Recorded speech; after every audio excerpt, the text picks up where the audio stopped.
Bahagyang nagbago ang opinyon ng mga Canadian pagdating sa immigration ayon sa resulta ng isang bagong survey Huwebes. Bagamat marami pa rin ang naniniwalang sobrang tinatanggap na immigrant sa bansa, nagugat daw ito sa bigong pagplano ng federal government. Ang detalye sa report ni Paula Saraza. Tila may pagbabago sa pananaw ng Canadians pagdating sa immigration.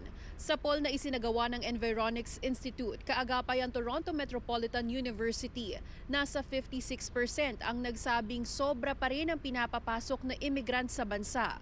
Bahagyang mas bumaba kumpara noong nakalipas na taon.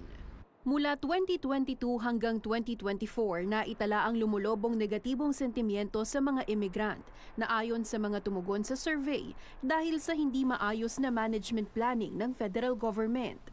Very reactive ang naging approach ng IRCC towards immigration, and they really didn't parang pre-plan kung ano ba yung mga gagawin sa influx of temporary residents. Ayon sa isang registered immigration consultant, dahil sa mga reforma sa mga immigration program, marami sa mga nais sumubok ng buhay Canada, nagiging wais at mabusisi na sa aplikasyon. Yung mga client ko ngayon, I would say they are very cautious na.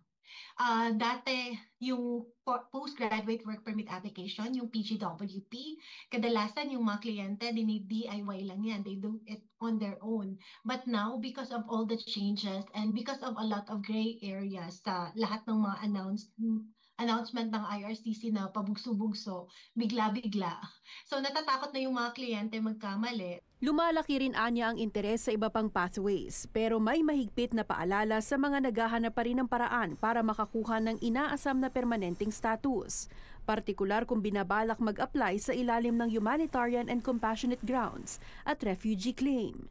Kapag ikaw ay pinauwi ng Pilipinas, napaalis ka ng Canada, ikaw ay magkakaroon ng abusive environment maybe, or kaya very depressing yung magiging situation mo, or kaya kailangan talaga ng access to a better healthcare para makakuha ka ng HNC considerations. It's not for all.